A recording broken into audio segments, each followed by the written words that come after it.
ଆଜି ଆମେ ଦେଖିବା ସପ୍ତମ ଶ୍ରେଣୀ ବିଜ୍ଞାନ ଅମ୍ଳ କ୍ଷାର ଓ ଲବଣ। ଅମ୍ଳ କ୍ଷାର ଓ ଲବଣ ଭାଗ 1।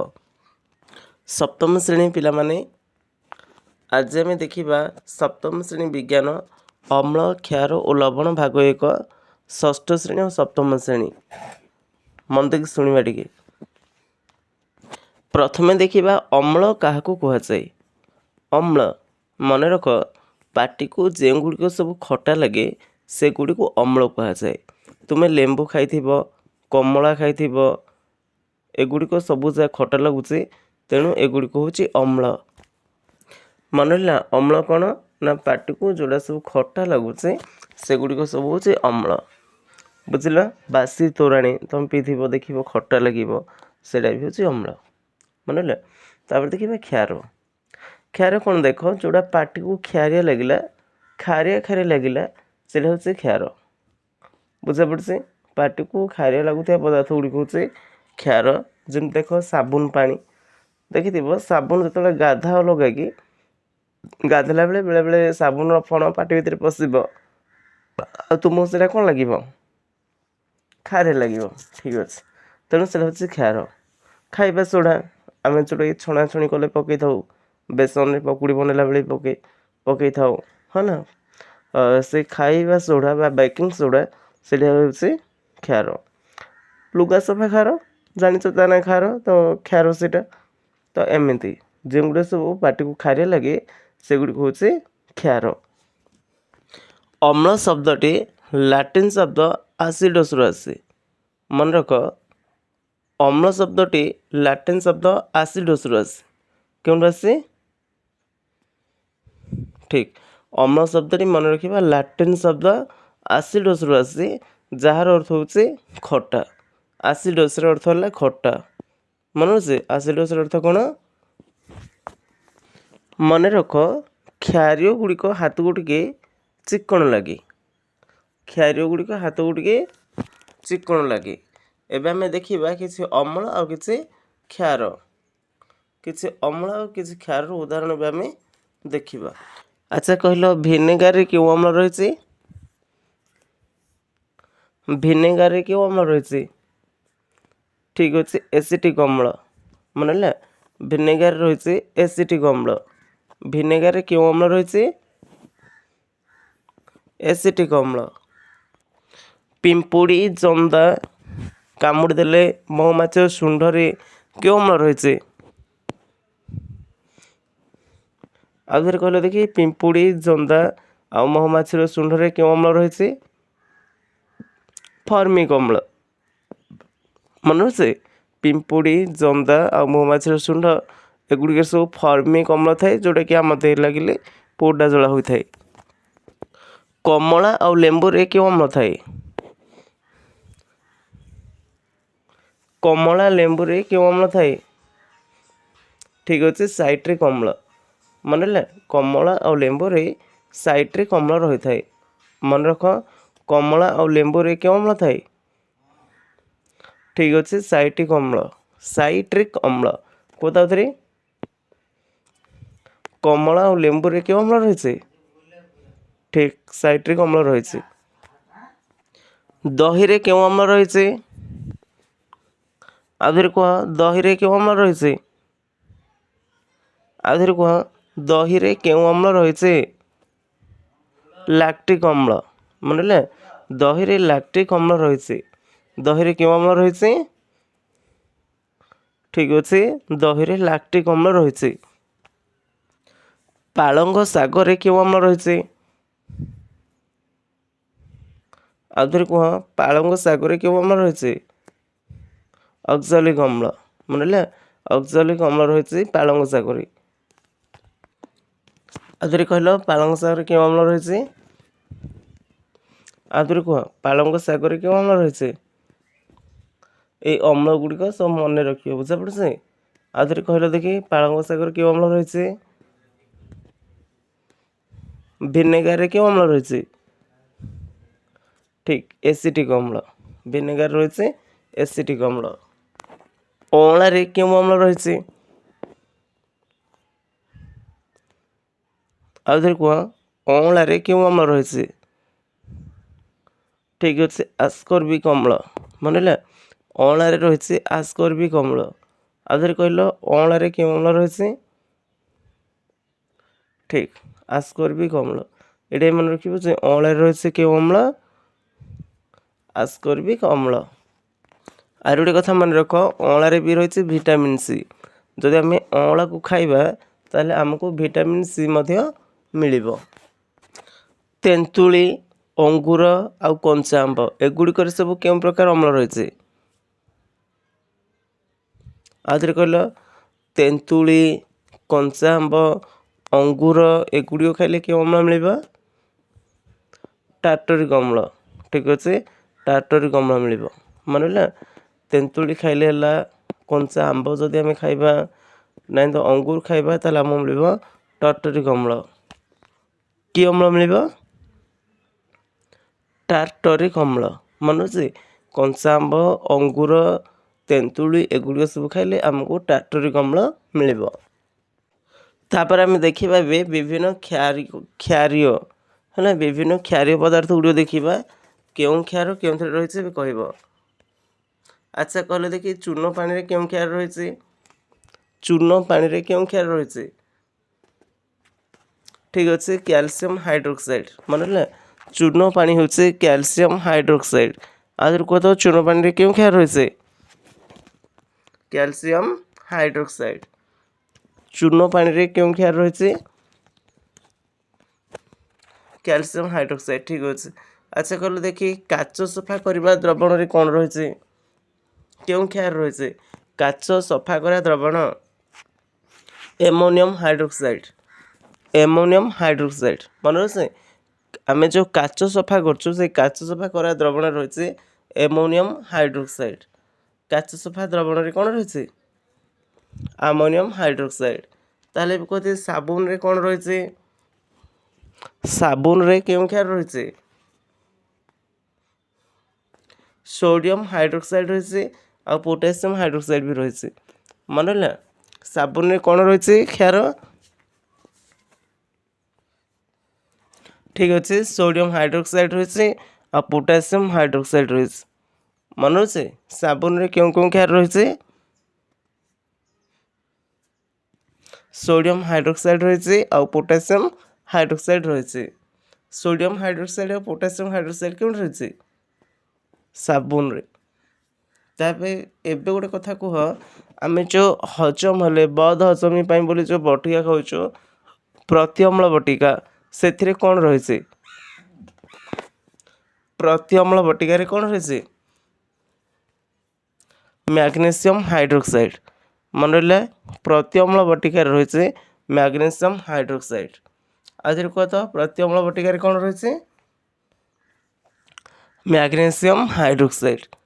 ମନେ ରହୁଛି ଆମେ ଯେଉଁ ବଦ ହଜମୀ ପାଇଁ ବା ପେଟ କାଟିଲା ହଜମ ହେଲାନି ବୋଲି ଯେଉଁ ଆମେ ବଟିକା ଖାଉଛୁ ବା ଟ୍ୟାବଲେଟ୍ ଖାଉଛୁ ସେଥିରେ କ'ଣ ରହିଛି? ଆଉ ଥରେ କୁହ ସେଥିରେ କେଉଁ କ୍ଷାର ରହିଛି? Magnesium hydroxide. ଠିକ୍ ରହିଛି ହେଲା ସେଥିରେ ମ୍ୟାଗ୍ନେସିୟମ୍ ହାଇଡ୍ରୋକ୍ସାଇଡ୍ ରହିଛି। ଏବେ ଆମେ ଜାଣିବା ସୂଚକ କ'ଣ? ସୂଚକ କ'ଣ? ଆଚ୍ଛା କହିଲେ ଦେଖି ସୂଚକ କାହାକୁ କୁହାଯାଏ?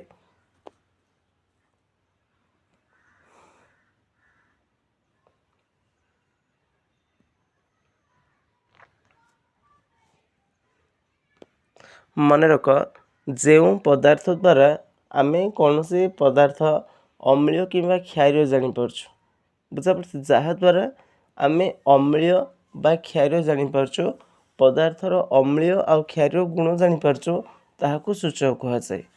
ମନେ ରହୁଛି ସୂଚକ କ'ଣ? ସୂଚକ ହେଉଛି ଗୋଟିଏ ପଦାର୍ଥ ଯାହାଦ୍ୱାରା ଆମେ ଅମ୍ଳୀୟ ପଦାର୍ଥ ଏବଂ କ୍ଷାରୀୟ ପଦାର୍ଥକୁ ଚିହ୍ନି ପାରୁଛୁ। ମନେ ରଖ ଆମେ ତ ସହଜରେ ଜାଣିପାରିବା କିଏ ଅମ୍ଳୀୟ କିଏ କ୍ଷାରୀୟ ଚାଟିକି ଆମେ ଜାଣିପାରିବା ଯଦି ଖଟା ଲାଗୁଛି ସେଇଟା ଅମ୍ଳୀୟ ଆଉ ଯଦି ଖଟା ଲାଗୁନି କ୍ଷାରୀୟ ଲାଗୁଛି ସେଇଟା କ୍ଷାରୀୟ। ଆଚ୍ଛା କହିଲ ଦେଖି ଆମେ କ'ଣ ସବୁଜା ପଦାର୍ଥ ଚାଟିକି ଜାଣିପାରିବା? ମନେ ରଖ ଆମେ ପ୍ରତି ପଦାର୍ଥକୁ ଚାଟିକି ଜାଣିପାରିବା ନାହିଁ।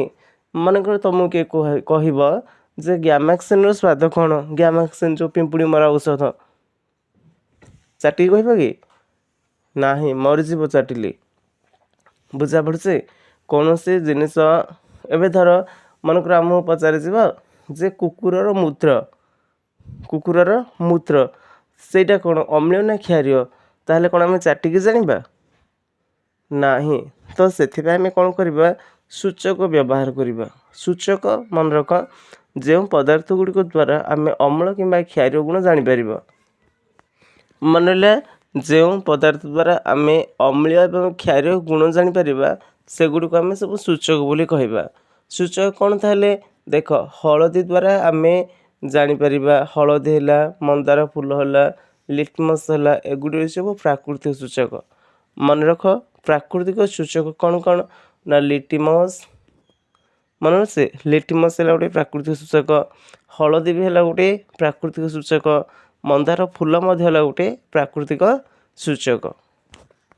ମନେ ରଖ, ସୂଚକ ପଦାର୍ଥର ସଂସ୍ପର୍ଶରେ ଯେତେବେଳେ ଅମ୍ଳୀୟ କିମ୍ବା କ୍ଷାରୀୟ ପଦାର୍ଥ ଆସେ ସେତେବେଳେ ଅମ୍ଳୀୟ କିମ୍ବା କ୍ଷାରୀୟ ପଦାର୍ଥ ରଙ୍ଗ ବଦଳିଯାଏ। ବୁଝାପଡ଼ୁଛି, ବା ସୂଚକ ରଙ୍ଗ ବଦଳିଯାଏ। ମନେ ରହୁଛି, ଯେତେବେଳେ ସୂଚକ ପଦାର୍ଥର ସଂସ୍ପର୍ଶରେ ଅମ୍ଳୀୟ କିମ୍ବା କ୍ଷାରୀୟ ପଦାର୍ଥ ଆସେ ସେତେବେଳେ ରଙ୍ଗ ବଦଳିଯାଏ। କ୍ଲିଅର ବୁଝ? ତ ରଙ୍ଗକୁ ବଦଳିବାର ଦେଖିକି ଆମେ ଜାଣିପାରିବା ଯେ ସେଇଟା ହେଉଛି ଅମ୍ଳୀୟ ନା କ୍ଷାରୀୟ। ଆମକୁ ଆଉ ଖାଇକିରି ବା ଚାଟିକି ଜାଣିବା ପାଇଁ ପଡ଼ିବ ନାହିଁ।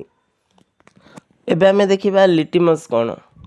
ମନେ ରଖ, ଲିଟମସ୍ ହେଉଛି ଏକ ପ୍ରକାର ଶୈବାଳ। ଶିଉଳି ଦେଖିଛ ନା, ପୋଖରୀ ଯେଉଁ ଆମର ପାହାଚ ଉପରେ ଶିଉଳି ପଡ଼ିଥିବ, କାହାର କାନ୍ଥରେ ଶିଉଳି ପଡ଼ିଥିବ ହେଲା। ତ ସେମିତିକା ଯେଉଁ ଲିଟମସ୍ ସେଭଳିଆ ଗୋଟେ ଶିଉଳିରୁ ଗୋଟେ ତିଆରି ହୁଏ ଶୈବାଳରୁ। ବୁଝୁଛ? ତ ତା ନାଁ ହେଉଛି ଲାଇକେନ୍। ମନେ ରଖ, ଲିଟମସ୍ କେଉଁଠୁ ପ୍ରସ୍ତୁତ କରାଯାଏ? ଲାଇକେନ୍ରୁ। ବୁଝିଲ? ଲିଟମସ୍ କେଉଁଥିରୁ ପ୍ରସ୍ତୁତ କରାଯାଏ? ଲାଇକେନ୍ରୁ। ଆଦିରୁ କୁହ, ଲିଟମସ୍ କେଉଁଥିରୁ ପ୍ରସ୍ତୁତ କରାଯାଏ? ଲାଇକେନ୍ରୁ। ଠିକ୍ ଅଛି। ଲିଟମସ୍ ହେଉଛି ଏକ ପ୍ରାକୃତିକ ସୂଚକ। ମନେ ରଖ, ଲିଟମସ୍ ହେଉଛି ଏକ ପ୍ରାକୃତିକ ସୂଚକ। ଏହାଦ୍ୱାରା ଆମେ ଅମ୍ଳ ଏବଂ କ୍ଷାରୀୟ ପଦାର୍ଥକୁ ଚିହ୍ନିପାରିବା। ଯଦି ଆମେ ଗୋଟିଏ ଲିଟମସ୍ କାଗଜକୁ ନେଇକି, ମନେ ରଖ, ଯଦି ଆମେ ଗୋଟିଏ ଲିଟମସ୍ କାଗଜକୁ ନେଇକି ଅମ୍ଳରେ ବୁଡ଼େଇବା ତା ରଙ୍ଗ କ'ଣ ହେବ କହିଲ? ଲିଟମସ୍ କାଗଜକୁ ଅମ୍ଳରେ ବୁଡ଼େଇଲେ କ'ଣ ହେବ? ଲାଲ ରଙ୍ଗ ହୋଇଯିବ। ମନେ ଅଛି, ନୀଳ ଲିଟମସ୍ଟା ଲାଲ ହୋଇଯିବ। ଲିଟମସ୍ କାଗଜକୁ ଯଦି ଆମେ ନେଇକି ଅମ୍ଳରେ ବୁଡ଼େଇବା ସେଇଟା ଲାଲ ହୋଇଯିବ। କ୍ଷାରରେ ଯଦି ବୁଡ଼େଇବା ସେଇଟା ନୀଳ ହୋଇଯିବ। ମନେ ହେଲା, କ୍ଷାରରେ ବୁଡ଼ିଲେ ଲାଲ ଲିଟମସ୍ ନୀଳ ହୁଏ, କ୍ଷାରରେ ବୁଡ଼େଇଲେ ଲାଲ ଲିଟମସ୍ ନୀଳ ହୁଏ। ମନେ ରଖ, କ୍ଷାରରେ ବୁଡ଼ିଲେ ଲାଲ ଲିଟମସ୍ କ'ଣ ହେବ? ନୀଳ ହେବ। ସେମିତି ଅମ୍ଳରେ ବୁଡ଼େଇବା ଯଦି ନେଇକି ଆମେ ଗୋଟେ ଲିଟମସ୍ କାଗଜକୁ ନେଇକି ଅମ୍ଳରେ ଯଦି ବୁଡ଼େଇବା ତାହେଲେ କ'ଣ ହେବ? ନୀଳ ଲିଟମସ୍ ଲାଲ ହୋଇଯିବ। ଅମ୍ଳରେ ପଶିଲେ ନୀଳ ଲିଟମସ୍ ଲାଲ ହୋଇଯିବ। ବୁଝିପାରୁଛ? ଅମ୍ଳରେ କ'ଣ ହେବ? ନୀଳ ଲିଟମସ୍ ଲାଲ ହୋଇଯିବ। କ୍ଷାରରେ କ'ଣ ହେବ? ଲାଲ ଲିଟମସ୍ ନୀଳ ହୋଇଯିବ। ଅମ୍ଳରେ କ'ଣ ହେବ? ନୀଳ ଲିଟମସ୍ ଲାଲ ହୋଇଯିବ। କ୍ଷାରରେ କ'ଣ ହେବ? ଲାଲ ଲିଟମସ୍ ନୀଳ ହୋଇଯିବ। ମନେ ହେଲା? ଏତେ ଗୋଟେ ମନେ ରଖ ଯେ ଯଦି ଆମେ ଅମ୍ଳରେ ନେଇକି ମିଶାଇବା, ଅମ୍ଳରେ ମିଶାଇଲେ ନୀଳ ଲିଟମସ୍ଟା ଲାଲ ହୋଇଯିବ। ଅମ୍ଳରେ ମିଶାଇଲେ ନୀଳ ଲିଟମସ୍ଟା ଲାଲ ହୋଇଯିବ। ଆଉ କ୍ଷାରରେ ମିଶାଇଲେ ଲାଲ ଲିଟମସ୍ଟା ନୀଳ ହୋଇଯିବ। ମନେ ଅଛି, କ୍ଷାରରେ ଲାଲ ଲିଟମସ୍ଟା ନୀଳ ହୋଇଯିବ। ଆଉଥରେ ବି କହିଲ, ଅମ୍ଳରେ କ'ଣ ହେବ? ନୀଳ ଲିଟମସ୍ ଲାଲ ହେବ। ମନେ ହେଲା, ଅମ୍ଳରେ କ'ଣ ହେବ? ନୀଳ ଲିଟମସ୍ ଲାଲ ହେବ। କ୍ଷାରରେ କ'ଣ ହେବ? ଲାଲ ଲିଟମସ୍ ନୀଳ ହେବ। କ୍ଷାରରେ ଲାଲ ଲିଟମସ୍ ନୀଳ ହେବ। ଏଇଟା ହେଉଛି ଅତି ଦରକାରୀ ଜିନିଷ ଗୋଟେ, ଏଇଟା ଗୋଟେ ମନେ ରଖ। ଏଇଟା ବି ବେଶୀ ଥର ପରୀକ୍ଷାରେ ଆସେ ଯେ ଲିଟମସ୍ ରଙ୍ଗ କେଉଁଥିରେ କ'ଣ ବଦଳେ, ଏଇଟା ଟିକେ ମନେ ରଖ। ଯଦି ଲିଟମସ୍ କାଗଜକୁ ଆମେ ଅମ୍ଳରେ ନେଇକି ବୁଡ଼େଇବା ନୀଳଟା ଲାଲ ହୋଇଯିବ। ମନେ ଅଛି, ଅମ୍ଳରେ ବୁଡ଼େଇଲେ ନୀଳଟା ଲାଲ ହୋଇଯିବ। ଅମ୍ଳରେ ବୁଡ଼େଇଲେ ନୀଳଟା ଲାଲ ହୋଇଯିବ। ଆଉ ଯଦି କ୍ଷାରୀୟରେ ନେଇକି ବୁଡ଼େଇବା, କ୍ଷାରରେ ଯଦି ବୁଡ଼େଇବା ନେଇକି ଲାଲଟା ନୀଳ ହୋଇଯିବ। ମନେ ହେଲା, କ୍ଷାରରେ ଲାଲଟା ନୀଳ ହୋଇଯିବ, ଅମ୍ଳରେ ନୀଳଟା ଲାଲ ହେଇଯିବ। ଏତିକି ମନେ ରଖ। ଏବେ ଟିକେ ମନ ଦେଇ ଶୁଣ, ଦେଖିବା ପ୍ରଶମିତ ଦ୍ରବଣ କାହାକୁ କୁହାଯାଏ। ମନେ ରଖ, ଯେଉଁ ପଦାର୍ଥ ଗୁଡ଼ିକ ଅମ୍ଳ ନାହିଁ କିମ୍ବା କ୍ଷାରୀୟ ନାହିଁ, ବୁଝିଲ, ଅମ୍ଳୀୟ ନାହିଁ କିମ୍ବା କ୍ଷାରୀୟ ନାହିଁ, ସେଗୁଡ଼ିକୁ ପ୍ରଶମିତ ଦ୍ରବଣ କୁହାଯାଏ। ପ୍ରଶମିତ ଦ୍ରବଣରେ ଲିଟମସର ରଙ୍ଗ ବଦଳେ ନାହିଁ, ଅର୍ଥାତ୍ ଲାଲ ଲିଟମସ ନୀଳ ହେବନି କି ନୀଳ ଲିଟମସ ଲାଲ ହେବ ନାହିଁ। ମନେ ରହୁଛେ, ଯେଉଁ ଦ୍ରବଣ ଗୁଡ଼ିକ ଅମ୍ଳୀୟ ନୁହଁ କି କ୍ଷାରୀୟ ନୁହଁ, ସେଗୁଡ଼ିକ ହେଉଛି ପ୍ରଶମିତ ଦ୍ରବଣ। ପ୍ରଶମିତ ଦ୍ରବଣରେ ଲାଲ ଲିଟମସ ନୀଳ ହେବ ନାହିଁ କି ନୀଳ ଲିଟମସ ଲାଲ ହେବ ନାହିଁ। ମୁଁ ତୁମକୁ ପୂର୍ବରୁ କହିଛି ହଳଦୀକୁ ପ୍ରାକୃତିକ ସୂଚକ କୁହାଯାଏ। ହଳଦୀ ମଧ୍ୟ ହେଉଛି ଗୋଟିଏ ପ୍ରାକୃତିକ ସୂଚକ। କ୍ଷାରୀୟ ଦ୍ରବଣରେ ମିଶିଲେ ଏହାର ହଳଦିଆ ରଙ୍ଗ ବଦଳି ନାଲି ହୋଇଯାଏ। ଏଇଟା ଗୋଟେ ମନେ ରଖ, ଯଦି କ୍ଷାରୀୟ ଦ୍ରବଣରେ ଆମେ ମିଶାଇବା, ହଳଦୀଟାକୁ କ୍ଷାରୀୟରେ ମିଶାଇବା, ତୁମେ ଦେଖିଥିବ ତୁମ ଲୁଗାପଟାରେ ବା ପ୍ୟାଣ୍ଟ ସାର୍ଟରେ ଯଦି ହଳଦୀ ଲାଗିଯାଇଥିବ, ତାକୁ କ୍ଷାରରେ ଧୋଇଲା ବେଳେ ସେ ନାଲ ଦେଖାଯିବ। ବୁଝାପଡ଼ୁଛି? ତ କ୍ଷାରୀୟ ଦ୍ରବଣରେ ଯଦି ହଳଦୀ ରଙ୍ଗ ମିଶାଇବା, ହଳଦୀଟା କ୍ଷାରୀୟ ସଂସ୍ପର୍ଶରେ ଆସିଲେ ସେ କ'ଣ ହେବ ନା ତା ହଳଦୀ ରଙ୍ଗ ବଦଳିକି ଲାଲ ହେଇଯିବ। ମନେ ରହିଲା, ହଳଦୀ ରଙ୍ଗଟା, ଯେଉଁ ହଳଦୀର ହଳଦିଆ ରଙ୍ଗଟା କ୍ଷାରୀୟ ସହିତ ମିଶିଲେ ସେ କ'ଣ ହେବ ନା ନାଲି ରଙ୍ଗ ହେଇଯିବ ବା ରେଡ଼୍ କଲର୍ ହେଇଯିବ। ବୁଝିଲ, ହଳଦୀଟା କ୍ଷାରୀୟରେ ମିଶିଲେ ରେଡ଼୍ କଲର୍ ହେଇଯିବ ବା ଲାଲ ରଙ୍ଗ ବା ନାଲି ରଙ୍ଗ ହେଇଯିବ। ହେଲା, ହଳଦୀଟା ନାଲି ରଙ୍ଗ ହେଇଯିବ। ମନେ ରହୁଛି, ହଳଦୀଟା କେଉଁ ରଙ୍ଗ ହେଇଯିବ? ନାଲି ରଙ୍ଗ। ତାପରେ ଆମେ ଦେଖିବା ମନ୍ଦାର ଫୁଲ। ମନେ ରଖ, ମନ୍ଦାର ଫୁଲ ବି ହେଉଛି ଏକ ପ୍ରକାର ସୂଚକ। କ'ଣ ପାଇଁ ନା ମନ୍ଦାର ଫୁଲରେ ବି ଆମେ କି ଅମ୍ଳୀୟ ଆଉ କି କ୍ଷାରୀୟ ଜାଣିପାରିବା। ମନେ ରହୁଛି, ମନ୍ଦାର ଫୁଲ ଦ୍ୱାରା ମଧ୍ୟ ଆମେ କିଏ ଅମ୍ଳୀୟ ଆଉ କିଏ କ୍ଷାରୀୟ ଜାଣିପାରିବା। କ'ଣ କରିବା ନା କିଛି ମନ୍ଦାର ଫୁଲର ଯେଉଁ ପାଖୁଡ଼ା ଧରିକି ଆସିବା। ବୁଝିଲ, ମନ୍ଦାର ଫୁଲର ପାଖୁଡ଼ା ତାକୁ ଗରମ ପାଣି କରିକି ସେ ପାଖୁଡ଼ା ଗୁଡ଼ିକୁ ଫେଣ୍ଟିଦେବା। ଫେଣ୍ଟିଦେଲେ କ'ଣ ହେବ କହିଲେ, ଗୋଟେ ଲାଲ ରଙ୍ଗର ଗୋଟେ ଦ୍ରବଣଟେ ମିଳିଯିବ, ଲାଲ କଲର୍ ଗୋଟେ ପାଣି ମିଳିଯିବ। ସେଇ ପାଣିଟାକୁ ଆମେ ସୂଚକ ଭାବରେ ବି ବ୍ୟବହାର କରିଦେଇ ପାରିବା। ଦେଖ, ମନ୍ଦାର ଫୁଲର ସୂଚକ ମାନେ ମନ୍ଦାର ରସଟା ଯେଉଁ ବାହାରିଥିବ ମନ୍ଦାର ଫୁଲର, ଅମ୍ଳୀୟ ଦ୍ରବଣ ସହିତ ମିଶିଲେ ଗାଢ଼ ପାଟଳ ରଙ୍ଗ ହେବ। ମନେ ରହୁଛି, ଅମ୍ଳୀୟ ଦ୍ରବଣ ସହିତ ମିଶିଲେ କ'ଣ ହେବ? ଆଉ ଥରେ କହିଲ, ଅମ୍ଳୀୟ ଦ୍ରବଣ ସହିତ ମିଶିଲେ କ'ଣ ହେବ? ଗାଢ଼ ପାଟଳ ରଙ୍ଗ ହେବ ବା ଡାର୍କ ପିଙ୍କ, ପୁରା ଗୋଲାପୀ ରଙ୍ଗ ହେଇଯିବ ଅମ୍ଳ ସହିତ ମିଶିଲେ। ଆଉ କ୍ଷାରୀୟ ଦ୍ରବଣ ସହିତ ମିଶିଲେ ସବୁଜ ରଙ୍ଗ ହେଇଯିବ। ମନେ ଅଛି, ମନ୍ଦାର ଫୁଲର ଯେଉଁ ପାଖୁଡ଼ାରୁ ଯେଉଁ ରସ ବାହାର କରିଥିବା ଆମେ ଗରମ ପାଣି ପକାଇକି, ତ ସେହି ଯେଉଁ ମନ୍ଦାର ଫୁଲର ରସଟା କ'ଣ ହେବ ମନେ ରଖ ଟିକେ, ଅମ୍ଳୀୟ ଦ୍ରବଣ ସହିତ ମିଶିଲେ ଗାଢ଼ ପାଟଳ ରଙ୍ଗ ବା ଡାର୍କ ପିଙ୍କ କଲର୍ ହେଇଯିବ, ପୁରା ଗାଢ଼ ଗୋଲାପୀ ରଙ୍ଗ ହେଇଯିବ। ମନେ ଅଛି, ଅମ୍ଳ ସହିତ ମିଶିଲେ ଗାଢ଼ ପାଟଳ ରଙ୍ଗ, ଆଉ କ୍ଷାରୀୟ ସହିତ ମିଶିଲେ ସେ କ'ଣ ହେବ? ସବୁଜ ରଙ୍ଗ। ହେଲା, କ୍ଷାରୀୟ ସହିତ ମିଶିଲେ ସେ ସବୁଜ ହେଇଯିବ, ଆଉ ଅମ୍ଳ ସହିତ ମିଶିଲେ ସେ ଗାଢ଼ ପାଟଳ ରଙ୍ଗ ବି ହେଇଯିବ। ଆଉ ଟିକେ ଭଲରେ ଶୁଣ, ମନ୍ଦାର ଫୁଲର ରସ ଅମ୍ଳ ସହିତ ମିଶିଲେ କ'ଣ ହେବ? ଗାଢ଼ ପାଟଳ। ମନ୍ଦାର ଫୁଲ ରସ ଅମ୍ଳ ସହିତ ମିଶିଲେ ଗାଢ଼ ପାଟଳ ହେବ, ଆଉ କ୍ଷାରୀୟ ସହିତ ମିଶିଲେ ସବୁଜ ରଙ୍ଗ ହେବ। ହେଲା, କ୍ଷାରୀୟ ସହିତ ମିଶିଲେ କ'ଣ ହେବ? ସବୁଜ ରଙ୍ଗ ହେବ। ଠିକ୍ ଅଛି।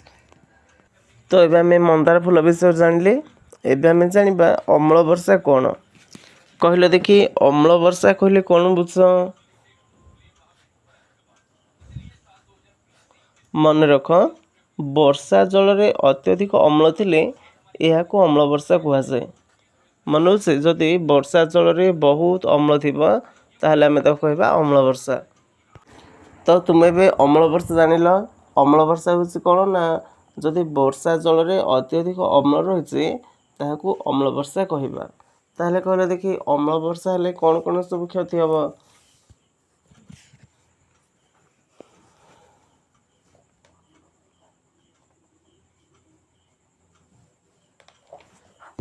ମନେ ରଖ ଯଦି ଅମ୍ଳ ବର୍ଷା ହେବ ତାହେଲେ କୋଠାବାଡ଼ି ଗଛଲତା ପ୍ରାଚୀନ କୀର୍ତ୍ତି ଯେମିତିକି ତାଜମହଲର ମଧ୍ୟ କ୍ଷତି ହେଉଛି।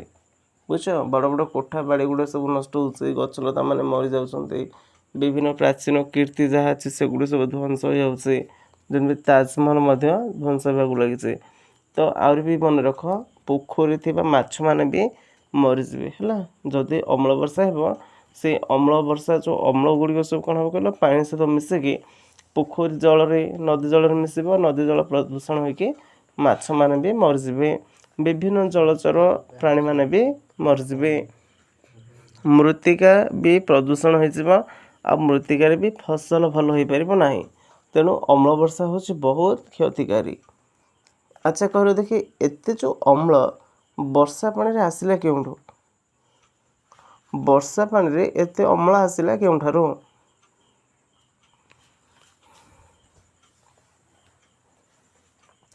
ମନେ ରଖ ଆମର ଯେଉଁ ବାୟୁମଣ୍ଡଳରେ ବିଭିନ୍ନ ପ୍ରକାର ସବୁ ପ୍ରଦୂଷକ ଗ୍ୟାସ୍ ଗୁଡ଼ିଏ ରହିଛନ୍ତି।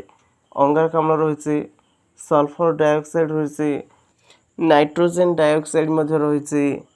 ମନେ ରଖ ଆଉଥରେ ଏତେ ଅମ୍ଳ ବର୍ଷା ଜଳରେ କେଉଁଠୁ ଆସେ? କ୍ୱେଶ୍ଚନ୍ ହେଲେ ସେ ଏତେ ଅମ୍ଳ ବର୍ଷା ଜଳରେ କେଉଁଠୁ ଆସେ? ଦେଖ ଆମେ ଜାଣିଛୁ ବାୟୁମଣ୍ଡଳରେ ବିଭିନ୍ନ ପ୍ରକାର ପ୍ରଦୂଷକ ଗ୍ୟାସ୍ ରହିଛି, ଯେମିତି ଅଙ୍ଗାରକାମ୍ଳ ରହିଛି, ସଲଫର ଡାଇଅକ୍ସାଇଡ଼ ରହିଛି, ଆଉ ନାଇଟ୍ରୋଜେନ୍ ଡାଇଅକ୍ସାଇଡ଼ ମଧ୍ୟ ରହିଛି।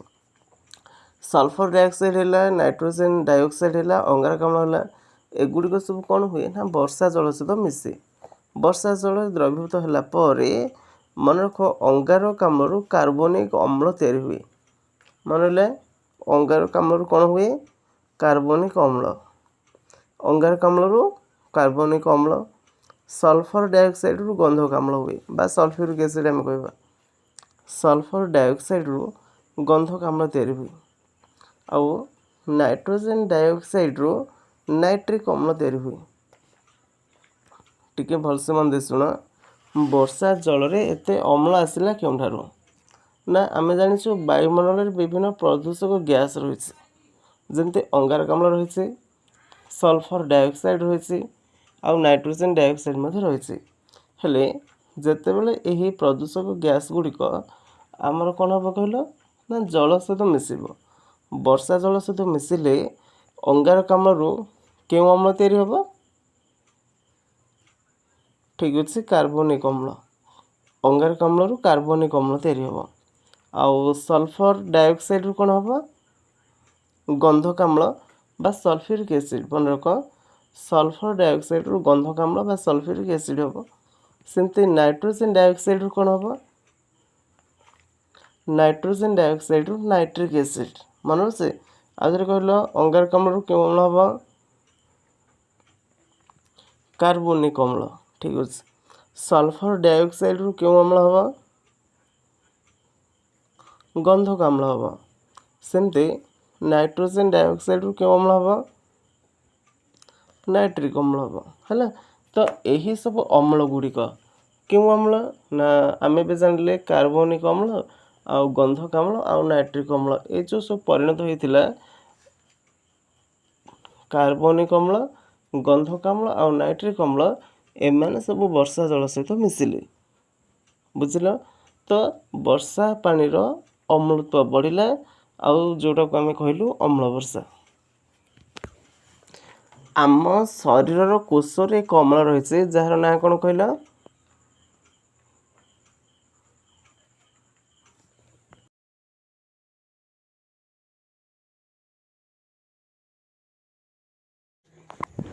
ମନେ ରଖ ଆମ ଶରୀରରେ ଏକ ଅମ୍ଳ ରହିଛି ଯାହାର ନାମ ହେଉଛି ଡିଅକ୍ସି ରାଇବୋ ନ୍ୟୁକ୍ଲିକ୍ ଏସିଡ଼। ଆମ ଶରୀରର କୋଷରେ ମନେ ହେଲା ଆମ ଶରୀରର କୋଷରେ ଏକ ଅମ୍ଳ ରହିଛି ଯାହାର ନାଁ ହେଉଛି ଡିଅକ୍ସି ରାଇବୋ ନ୍ୟୁକ୍ଲିକ୍ ଏସିଡ଼ ବା DNA। ମନେ ରଖୁଛେ ଆମ ଶରୀର କୋଷରେ ଏକ ଅମ୍ଳ ରହିଛି ଯାହାର ନାଁ ହେଉଛି ଡିଅକ୍ସି ରାଇବୋ ନ୍ୟୁକ୍ଲିକ୍ ଏସିଡ଼ ବା DNA। ତୁମେ DNA ବିଷୟରେ ବଡ଼ କ୍ଲାସ୍ରେ ପଢ଼ିବ ହେଲା। 10ମ କ୍ଲାସ୍ରେ DNAର ଚିତ୍ର ସହିତ DNA ଅଣୁ ଗଠନ, ତା'ର ପ୍ରକ୍ରିୟା, ତା'ର କାମ କ'ଣ, ଏଗୁଡ଼ା ସବୁ ଯାକ ତୁମେ 10ମ +2ରେ ପଢ଼ିବ ଏରା ସବୁ। ବୁଝିଲ? ତାହେଲେ ଦେଖ ଆମେ ଏବେ ଟିକେ ଜାଣିବା, ଖାଲି ଟିକେ ମନ ଦେଇ ଶୁଣ। ଆମ ଶରୀର କୋଷରେ ଯେଉଁ DNA ରହିଛି ବା ଗୋଟେ ଅମ୍ଳ ରହିଛି ତା ନାଁ ହେଉଛି କ'ଣ?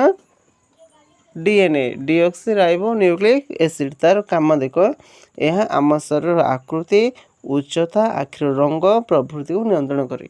ଦେଖିଥିବ ଆମ ଭିତରୁ କାହାର ଆକୃତି କେମିତିକା, କିଏ ଟିକେ ବଡ଼, କିଏ ଟିକେ ସାନ, କିଏ କମ୍ ଖାଇଲେ ମୋଟା ହେଉଛି, କିଏ ନ ଖାଇଲେ ମୋଟା ହେଉଛି, କିଏ ବହୁତ ଖାଇଲେ ପତଳା ହେଉଛି, କିଏ ନ ଖାଇଲେ ପୁରା ମୋଟା ହେଉଛି ନା ନାଇଁ? କିଏ କିଛି କାମ କରନ୍ତୁ କିଛି ନାହିଁ, ସେ ପୁରା ଲମ୍ବା ହେଇଯାଉଥିବ, କି ପୁରା ବାଙ୍ଗେରା ହେଇକି ରହିବ। ବାମନ ପିଲା ଆମେ ଯେଉଁ କହୁଛୁ, ଜମା ବଢ଼ିବନି ସେ ପିଲା। ବୁଝିପାରୁଛ? କାହା ଆଖିର ରଙ୍ଗ କେଉଁ ଭଳିଆ, କାହାର ନୀଳ ଆଖି, କାହାର ଲାଲ ଆଖି, କାହାର ହଳଦିଆ ହେଉଛି ନା ନାଇଁ? ବୁଝିପାରୁଛ? ଏଗୁଡ଼ିକର ସବୁ ଆମର ଶରୀର ଗଠନ, ବୁଝାପଡ଼ୁଛି? ଆମ ଶରୀରର ଆକୃତି, ଉଚ୍ଚତା, ଆଖିର ରଙ୍ଗ ଇତ୍ୟାଦିକୁ କିଏ ନିୟନ୍ତ୍ରଣ କରେ?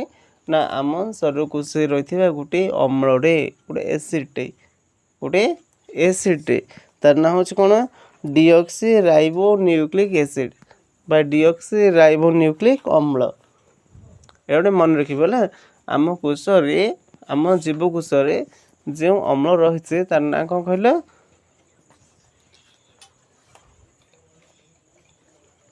ପୁରା ଭଲସେ ପୁରା ନାଁଟା କୁହ।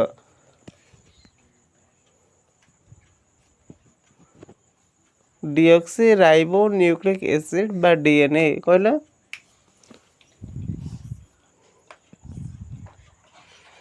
ଆଉ ଥରେ କହିଲ।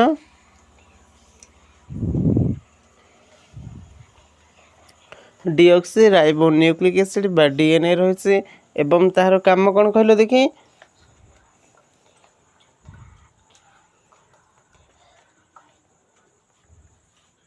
ଆଉ ଥରେ କହିଲ।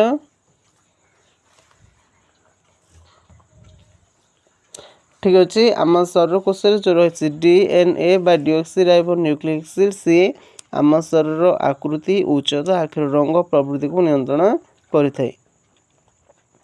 ଶରୀର କୋଷ ଗଠନରେ ଆବଶ୍ୟକ ପୁଷ୍ଟିସାର ଏମିନୋ ଅମ୍ଳ ଏବଂ ସ୍ନେହ ଅମ୍ଳ ରହିଛି। ବୁଝାପଡ଼ୁଛି? ଆମ ଶରୀର ପାଇଁ ଆମେ ଯଦି ସବୁ କ'ଣ ଖାଉଛୁ, ପୁଷ୍ଟିସାର ଖାଉଛୁ ନା ନାହିଁ? ଶରୀର ଗଠନରେ ଆବଶ୍ୟକ ପୁଷ୍ଟିସାର ଏମିନୋ ଅମ୍ଳ ବା ଏମିନୋ ଏସିଡ୍ ଏବଂ ସ୍ନେହସାର ସ୍ନେହ ଅମ୍ଳ ରହିଛି।